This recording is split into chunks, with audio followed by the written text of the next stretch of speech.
Votre arbre ou votre arbuste perd ses feuilles en plein été alors que l'automne est encore loin? Rassurez-vous, ce n'est pas une maladie. Au contraire, c'est une réaction bien connue face à la sécheresse. On vous explique aujourd'hui ce qui se passe et surtout ce que vous pouvez faire pour l'aider.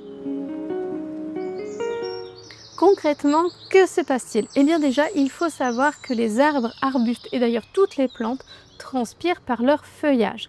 Quand le sol s'assèche en période de chaleur, de canicule ou de sécheresse, la plante n'a plus assez d'eau pour alimenter tout son feuillage. Elle va donc entrer en mode survie et prendre une décision radicale. L'arbre ou l'arbuste va couper l'arrivée de la sève vers les branches. Du coup, les feuilles ne sont plus alimentées. Elles sèchent, elles jaunissent et tombent. C'est une façon pour l'arbre de ralentir sa croissance et d'économiser ses réserves en eau. Il va ainsi protéger l'essentiel pour sa survie, ses racines et ses bourgeons. Et vous l'avez peut-être remarqué, ça vaut aussi bien pour les arbres à feuillage caduc que pour ceux à feuillage persistant. Est-ce grave pour votre arbre ou votre arbuste? Eh bien non, pas pour le moment. Dès que les pluies reviendront ou que vous vous arroserez à nouveau, il sortira de cette dormance. Certains arbres et arbustes vont même refaire de nouvelles feuilles à la fin de l'été. En revanche, si la sécheresse dure ou se répète chaque année, là, il peut y avoir un problème. L'arbre ou l'arbuste va puiser dans ses réserves et se fragiliser d'année en année pour l'hiver. Il deviendra alors plus sensible aux maladies, aux ravageurs et peut même fleurir plus tard en saison, voire pas du tout. Et comme les feuilles produisent aussi de l'oxygène et rafraîchissent l'air ambiant, cette perte de feuillage nous concerne nous aussi à plus grande échelle. Soyez particulièrement attentifs à vos jeunes plantes. Durant les 2 premières années suivant la plantation, leur système racinaire est encore très court, ce qui les rend beaucoup plus vulnérables au manque d'eau. Pour aider nos arbres et arbustes en souffrance, on va pouvoir appliquer quelques petits gestes simples.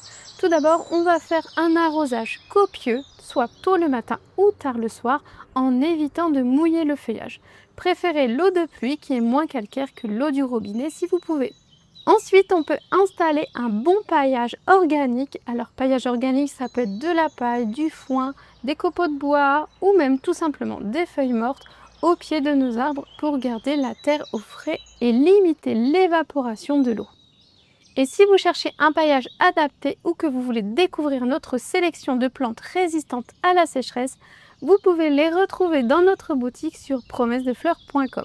Je sais qu'il est très tentant de vouloir supprimer les feuilles et les branches mortes, mais je vous conseille d'attendre 1 à 2 semaines avec surtout le retour des températures plus clémentes afin de visualiser quelle partie est encore vivante et quelle partie est complètement desséchée et peut être supprimée. Et je vais vous mettre en lien dans la description la vidéo d'Olivier qui va vous permettre d'identifier si une branche est encore vivante ou morte. Et pour éviter ces coups de chaud à l'avenir, n'hésitez pas à installer un paillage dès le printemps et à être régulier sur l'arrosage en cas d'absence de pluie. Et pour vos prochaines plantations, n'hésitez pas à choisir des variétés de plantes plus résistantes à la sécheresse. Si nos conseils vous ont aidé, n'hésitez pas à liker notre vidéo et à la partager. C'est le meilleur moyen de nous soutenir et on vous souhaite un très bon jardinage.